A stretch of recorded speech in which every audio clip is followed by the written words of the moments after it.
వాళ్ళ అమ్మనే తీసుకొచ్చింది. వాళ్ళ అమ్మనే తీసుకొచ్చి ఐగుప్తులో ఉన్నటువంటి మోషేని పెంచుతూ వచ్చారు. ఇప్పుడు ఎవరి పెంపకంలో మోషే పెరిగాడు? తన తల్లి పెంపకంలోనే పెరిగాడు. అయినప్పటికీ ఐగుప్తులో ఉన్నాడు కనుక ఐగుప్తు విద్యలన్నిటినీ నేర్చుకున్నాడు. దేవుడు తనకి నేర్పించాడు. అవన్నీ నేర్చుకుని పెద్దవాడు అయినప్పుడు మోషేకి ఏం కనిపించిందంటే తన ప్రజల యొక్క వెట్టి చాకిరి కనిపించింది. ఎందుకంటే ఇదిగోండి పెద్దవాడు అయ్యాడు, ఐగుప్తులో పెద్దవాడు అయినప్పుడు తన యొక్క ప్రజలు వెట్టి చాకిరి అంటే ఆ ఐగుప్తులో బానిసలుగా ఉన్న వాళ్ళందరూ ఇశ్రాయేల్ ప్రజలు అన్నమాట. బానిసలుగా ఉన్న వాళ్ళందరూ ఎవరు? ఇశ్రాయేల్ ప్రజలు. అయ్యో నా ప్రజలేంటి ఇక్కడ అంతా బానిసత్వంలో ఉన్నారు, దాసులుగా ఉన్నారు, ఎంతో వెట్టి చాకిరీ చేస్తున్నారు, వీళ్ళని విడిపించాలని ఎవరు అనుకున్నారు? మోషే అనుకున్నాడు. మోషే అనుకునేటప్పుడు దేవుడు మోషేని పిలిచాడు. ఇప్పుడు మనం చదివిన వాక్యం ఉంది కదా, మోషే మోషే అని పిలుస్తూ వచ్చాడు. ఏర్పాటు చేసుకున్నాడు. ఎందుకంటే మోషేని దేవుడు ప్రేమించాడు. ఎందుకు ప్రేమించాడు అంటే దానికంటే ముందు మోషే దేవుని ప్రేమించాడు. ఎలా ప్రేమించాడంటే నా ప్రజలు వెట్టి చాకిరీ నుండి నేను విడిపించాలి అనుకున్నాడు. నా ప్రజల వెట్టి చాకిరీలో నుండి వారిని నేను విడిపించాలనుకున్నాడు. ఎలా విడిపించగలను? దేవుని సహాయం ఉంటేనే విడిపించగలను. నేను ఆ దేవుని దగ్గరికి వెళ్ళాలి అనుకునేటప్పుడే దేవుడు తన్ని పిలిచాడు. అందుకే మనం ఎవరమైనా దేవుని ప్రేమించాలి అనుకోగానే అంతకంటే ఎక్కువగా దేవుడే మనల్ని ప్రేమిస్తాడు. దేవునికి మనం ఒకటి ఇవ్వాలి అనుకోగానే ఇంకా ఆ ఆలోచన మనలో ఉండగానే దేవుడే మనకి అనేకమైనవి ఇస్తాడు. కనుక దేవునికి మనం ఇచ్చింది కొంచెము, కానీ దేవుడు మనకి ఇచ్చింది ఎక్కువ. మోషే ఇంకా తన ప్రజల కోసం ఆలోచన చేశాడో లేదో వెంటనే దేవుడు మోషేని మోషే మోషే అని పిలుస్తూ వచ్చాడు. పిలిచిన తర్వాత తను చెప్తూ వచ్చాడు. దేవుడు మోషేకి ఏం చెప్పాడంటే నా ప్రజలు ఐగుప్తులు దాసులుగా ఉన్నారు, వాళ్ళని విడిపించడానికి నీవు వెళ్ళు అన్నాడు. అనేటప్పుడు మోషే ఏం చేశాడంటే నేను ఎక్కువగా మాట్లాడలేను, నాకంతా మాట తీరు రాదు కనుక నేను వెళ్ళను అన్నాడు. అయినా నేను నీ నోటికి తోడుగా ఉంటాను, నువ్వు వెళ్ళని చెప్పాడు. చెప్పేటప్పుడు మోషే మరి వెళ్ళటానికి తీర్మానం చేసుకున్నాడు. దేనికి? తన ప్రజలు ఐగుప్తులో దాసులుగా ఉన్నారు, వారిని విడిపించాలి కదా. అది ఇప్పుడు మనం ఇది చూసాం కదా, అది మోషే. ఇదేంటంటే హృదయంలో పాపం ఉంటే నువ్వు ఐగుప్తులో ఉన్నా, ఇశ్రాయిల్లో ఉన్నా, భారతదేశంలో ఉన్నా మనం పాపానికి దాసులు. అక్కడ ఇశ్రాయేల్ ప్రజలు ఐగుప్తీలకే దాసులుగా ఉన్నారు. కానీ మనం ఎవరో దాసులుగా ఉన్నాము? పాపానికి దాసులుగా ఉన్నాం. ఐగుప్తులో దాసులుగా ఉంటే ఫరో రాజు ఏది చెప్తే అది చేయాలి. పాపానికి దాసులుగా ఉంటే పాపానికి జనకుడు ఎవరు? అబద్ధికుడు ఎవరు? అపవాది. అంటే పాపానికి జనకుడు అపవాది కనుక మనం పాపానికి దాసులుగా ఉంటే అపవాది ఏది చెబితే అదే చేయాలి. అపవాది యొక్క బానిసత్వంలో మనం ఉండాలి. అపవాది యొక్క దాసులుగా మనం. అపవాది మనకి ఏం చెప్తాడు? మీరు యవనస్తులుగా అవుతున్నారు కనుక మీరు చక్కగా ఏం చేయాలా? మీకు మీరే నిర్ణయాలు తీసుకోండి. తల్లిదండ్రుల మాట వినొద్దు. ఎందుకు? తల్లిదండ్రులు పెద్దోళ్ళు అయిపోయారు, వాళ్ళు ఎప్పుడు మాటలో చెప్తారు కదా. ట్రెండ్ మారింది. తర్వాత ఇప్పుడు ఇది ట్రెండ్ కాదమ్మా, ఇప్పుడు ఇది మోడల్ కాదమ్మా, ఇప్పుడు ఈ టైప్ లేదమ్మా కదా. ఈ మాటలను అంటామా లేదా? ఎవరంటారు తెలుసా? ఎవరంటారు? ఎవరి యొక్క హృదయంలో పాపం ఉంటుందో వాళ్ళు అంటారు. పాపం లేకపోతే ఏమంటారు తెలుసా? ఈ హృదయం శుద్ధి చేయబడి ఈ శిలువ యొక్క రక్తం ద్వారా కడగబడి ఈ బైబిల్ వాక్యాన్ని చదువుకొని దేవుని పిల్లలుగా ఎవరున్నారో ఈ పాపము లేనివారుగా హృదయం తెల్లగా అంటే తెలుపు చేయబడి అంటే పరిశుద్ధత ఎవరు కలిగి ఉన్నారు వాళ్ళేమంటారు తెలుసా? నీకు ఏది ఇష్టమైతే అది తీసుకోండి. అవునా కాదా? మీకు ఏది ఇష్టమైతే అది తింటామమ్మా. మీరు ఏది వండితే ఎక్కువ మన ఇళ్ళల్లో ఏమొస్తాయి సమస్యలు? ఈ కూర నేను తిన్నాను కదా, ఈ బట్టలు నాకు నచ్చవు కదా, ఈ టైపు నేను వేసుకోను కదా, ఏంటమ్మా ఇన్ని రకాలుగా అల్లావంటే ఇప్పుడు ఫ్యాషన్ అమ్మా. ఇది ఒకదానికే 3-4 కాదు, తలంతా కూడా అల్లి అల్లి అల్లి అన్నిటి కలిపి ఒక రబ్బర్ బ్యాండ్ పెడుతున్నారు. అవునా కదా? చెప్పండి, అవునా కదా? దానివలన పెద్దవాళ్ళు ఎంత బాధపడతారు ఎప్పుడైనా ఆలోచించారా? కలిగి ఉంటే పెద్దవాళ్ళు పెడతారు, కలిగి ఉంటే తల్లిదండ్రులు పెడతారు. ఎందుకంటే మన సంతోషం కంటే వాళ్ళకి ఎక్కువేది లేదు. కానీ ఒకవేళ వాళ్ళకి లేకపోతే మనల్ని తృప్తిపరచడానికి వాళ్ళు చాలా కష్టపడవలసి వస్తుంది, చాలా వరకు బాధపడవలసి వస్తుంది. ఎందుకు అంటే దేవుళ్ళో ఉంటే మనం ఎవరిని బాధ పెట్టము, పాపములో ఉంటే మన తల్లిదండ్రులు కూడా బాధపడవలసి వస్తుంది. కనుక ఈ హృదయంలో పాపం ఉంటే మనం బాధపడతాం, అందరినీ బాధ పెడతాం. ఈ హృదయంలో యేసుప్రభు ఉంటే మనము సంతోషంగా ఉంటాము, మన చుట్టూ ఉన్న వాళ్ళందరినీ సంతోషంగా ఉంచుతాము, సమాధానంగా ఉంచుతాము. అయితే ఈ పాపము, ఈ సిన్ అనేది ఇక్కడ పోయి హోలీ అనేది ఇక్కడ రావాలంటే ఈ కల్లవరి సిలువ అనే ఈ సిలువ మీద యేసుక్రీస్తు ప్రభు బలవుతూ వచ్చాడు. ఈ యేసు ప్రభునందు మనము విశ్వాసం ఉంచాలి, యేసు ప్రభునందు మనము విశ్వాసం ఉంచాలి. మోషే ఐగుప్తు నుండి తన ప్రజలను విడిపించడానికి వచ్చాడు. యేసుక్రీస్తు ప్రభు పాపంలో నుండి మనల్ని విడిపించడానికి వచ్చాడు. ఎవరైతే యేసుక్రీస్తు ప్రభు యందు విశ్వాసం ఉంచుతారో వారు బైబిల్ చదువుతారు, తర్వాత పరిశుద్ధత కలిగి ఉంటారు. నెక్స్ట్ ఏంటంటే ప్రార్థనా పూర్వకంగా ఉంటారు. వీరు ఎక్కడికి వెళ్తారు? పరలోకానికి వెళ్తారు. దీని తాలుగా పరలోకానికి వెళ్తారు, లేకపోతే నిత్య నరకం. నమ్మి బాప్తీసం పొందినవాడు రక్షింపబడును, నమ్మని వానికి శిక్ష విధింపబడును. యేసుని గురించి సువార్త నశించు వారికి వెరితనం కానీ రక్షింపబడుచున్న పాపికి దేవుని శక్తి అయి ఉంది. ఇప్పుడు చూడండి, ఇది ఎలాగ జరుగుతుందంటే ఇదేంటి, ఎవరైనా చెప్పగలరా? ఏంటిది? బటర్ఫ్లై. అబ్బో బాగా చెప్పారు కదా. ఇది బటర్ఫ్లై అందంగా ఉంటుందా, అందకరంగా ఉంటుందా? అందంగా ఉంటుంది కదా. బటర్ఫ్లై ఎట్లుంటుంది? అందంగా ఉంటుంది, రకరకాలుగా ఉంటాయి రెక్కలు ఇవన్నీ. ఇక్కడ కలర్స్ లేదు, బ్లాక్ అండ్ వైట్లో ఉంది, మనకు తెలియట్లేదు. కానీ ఈ బటర్ఫ్లై ఇలా రావడానికి ముందు దాని రూపం ఏంటో తెలుసా మీకు? ఏంటిది చెప్పండి, ఏంటిది? అయిపోయింది టైం. అంటే అంటే తెలుగులో చెప్పండి. గొంగలి పురుగు. గొంగలి పురుగుని ఎవరైనా అబ్బా ఎంత అందంగా ఉందంటారా? ఇక్కడ గొంగలి పురుగు చూపించి చూడండి ఎంత అందంగా ఉందంటే నమ్ముతారా? నమ్ముతారా? నమ్మరా? ఎందుకు నమ్మరు? అది అందంగా ఉండదు కనుక. ఇప్పుడు మీరు గొంగలి పురుగులా సీతాకోసిలుకులా చెప్పండి. సీతాకోసిలుకులేనా? ఎంతమంది యేసు ప్రభువుని అంగీకరించారు చెప్పండి? నిజంగా చేయొద్దండి, నిజంగా చేయొద్దాలి. యేసు ప్రభువుని ఎవరు అంగీకరించారు? సరే మంచిది, నేను ఎవరిని ఏమనను, కానీ ఒక విషయము చెప్తాను. యేసుక్రీస్తు ప్రభువుని అంగీకరించకపోతే మీరు గొంగలి పురుగుతో సమానం. అంటే మన పాత జీవితం. యేసు ప్రభువుని ఎవరైతే అంగీకరిస్తారో, ఈ సిలువ దగ్గరికి వస్తారో, నా హృదయాన్ని మార్చండి, నా పాపం తీసివేయండి అని ప్రార్థిస్తారో, వాళ్ళని దేవుడు ఆ పాపంలో నుంచి విడిపించి ఆ పాపంలన్నిటిని క్షమించి వారికి ఈ బైబిల్ ఎవరైతే చదువుతారో వాళ్ళు ప్రార్థన చేస్తారు. ఈ ప్రార్థన చేసే వాళ్ళు పరలోకానికి వెళ్తారు. ఈ పరలోకానికి వెళ్ళే క్రమమే ఈ సీతాకోక చిలుక. అంటే పాపం ఉంటే గొంగలి పురుగు. యేసుక్రీస్తు ప్రభు దగ్గరికి వచ్చినప్పుడు నువ్వు ఎలాగ పరిశుద్ధులుగా తయారయ్యారో, ఎలాగ పరలోక రాజ్యానికి యోగ్యత సంపాదించుకున్నారో, ఆ పాపములో ఉన్న గొంగలి పురుగు చనిపోయి అది రూపాంతరం చెందితే ఈ సీతాకోక చిలుక. అర్థమైందా? ఇప్పుడు సీతాకోక చిలుకని చూసిన వారు అబ్బే ఏం బాగలేదంటారా? దాన్ని అలా చేతిలో తీసుకుంటారా? చక్కగా ఉందంటారా? ముచ్చటగా ఉందంటారా? ఎంత బాగుందంటారా? సీతాకోక చిలుకలు చెట్ల మీద లాగా ఎగిరికి అబ్బా ఎంత చూడటానికి ఎంత బాగుందంటారా? చీ అంటారా? చెప్పండి. ఈరోజు యేసుక్రీస్తు ప్రభువును మనం నమ్ముకుంటే మనం ఎక్కడికి వెళ్ళినా మనం చూసిన వాళ్ళందరూ ఏమంటారు? ఎంత మంచి అమ్మాయి, ఎంత అందమైన అమ్మాయి. అందమైన అమ్మాయి అంటే ఏంటి? చక్కగా అన్నీ రాసుకొని వెళ్తే అందమైన అమ్మాయి కాదు కదా. మనం పలకరించేటప్పుడు ఆంటీ ప్రైజ్ లాడండి, ఆంటీ బాగున్నారండి, అంకుల్ బాగున్నారా అండి అంటే అబ్బా ఎంత బాగా పలకరిస్తుంది అంటారు. ఎవరు అనగలరు? దేవుళ్ళో ఉన్నవాళ్ళు.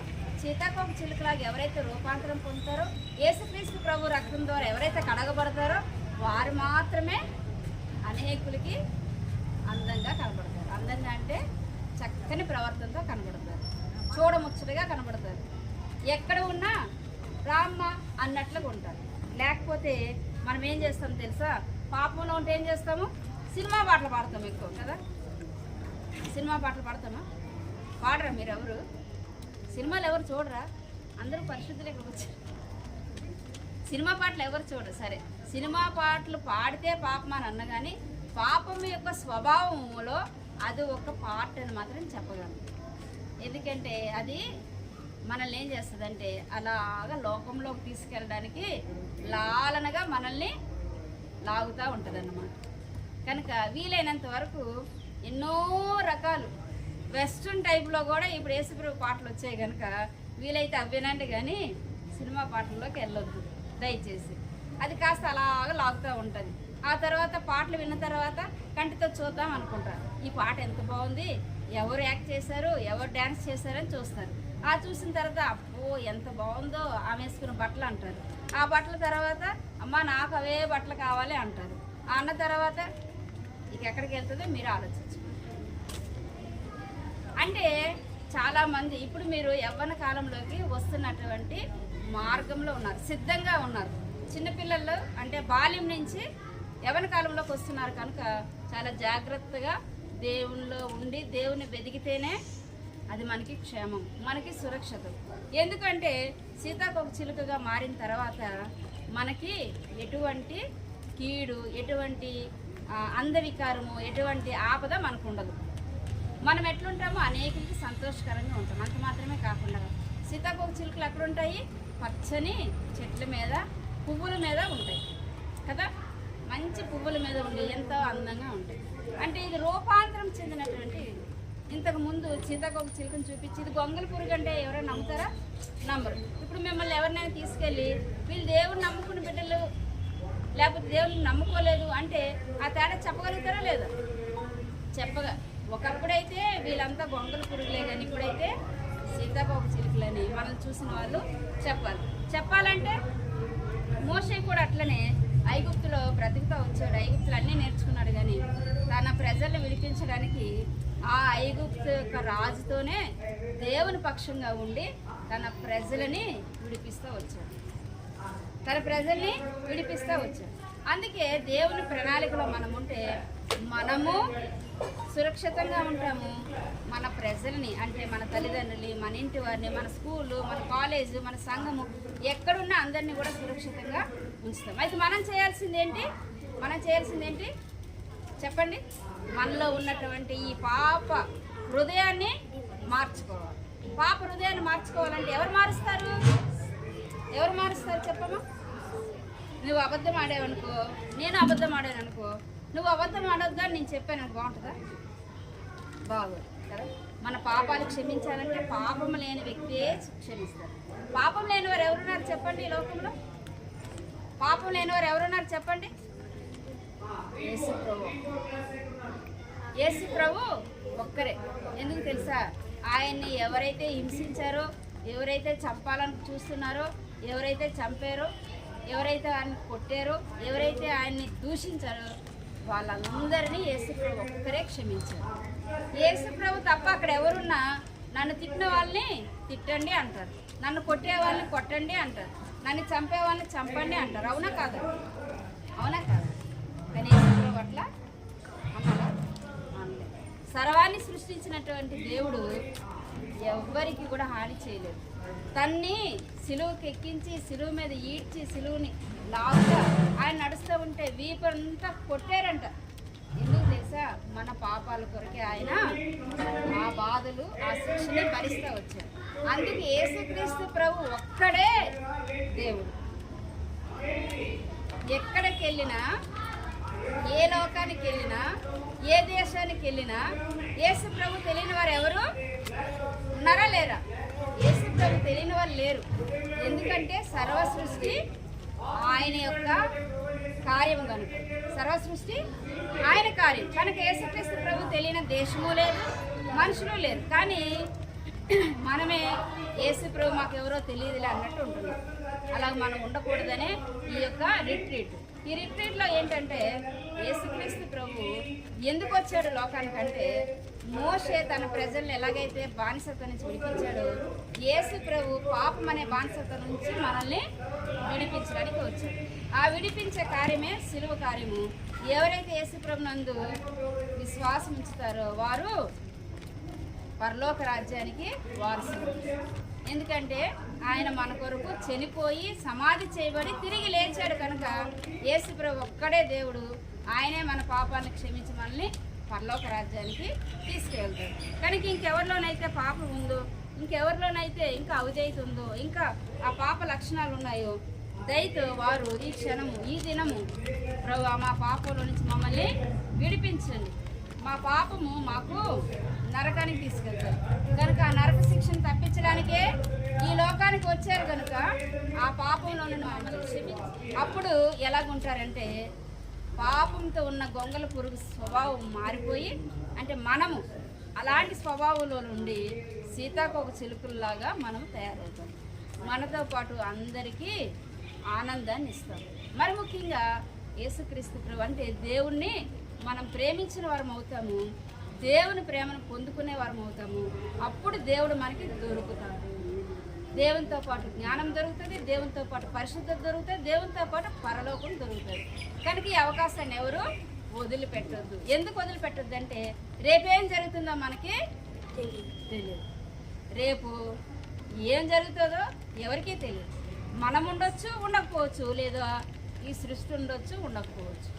ఇప్పుడు జరుగుతున్న పరిస్థితులన్నీ అలాగే ఉన్నాయి కనుక ఈ క్షణము దేవుని వాక్యం విన్నప్పుడు దేవునికి మీ హృదయాలు ఇవ్వండి, మీ పాపంలో నుంచి విమోచింపబడండి.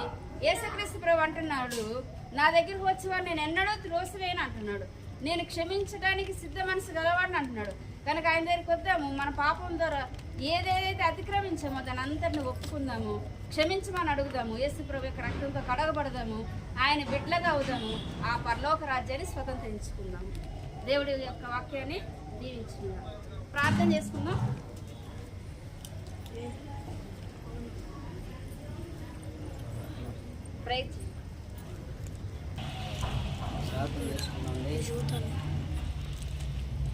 అంశం ఏంటంట? చెప్పిన అంశం ఏంటి?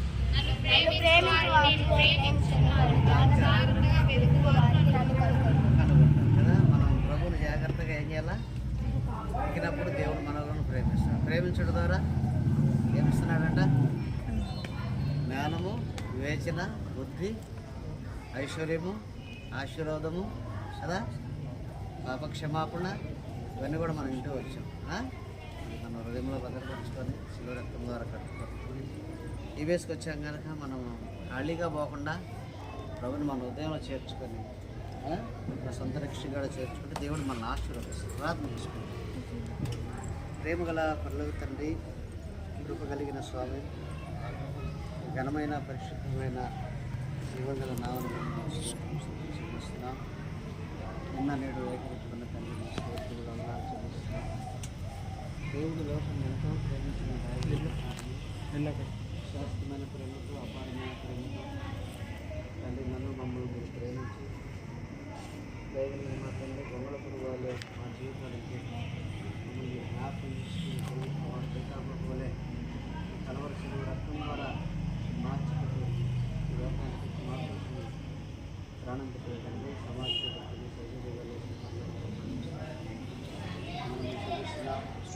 రీతిగా ప్రభావ మోషే తన ప్రజల విషయంలో ఎంతో ఆసక్తి కలిగి అయా ప్రభావ పట్టింపు కలిగి నీ చిత్తంలో ప్రభావ మరి జీవించినట్టు వాడిగా ఉన్నాడు.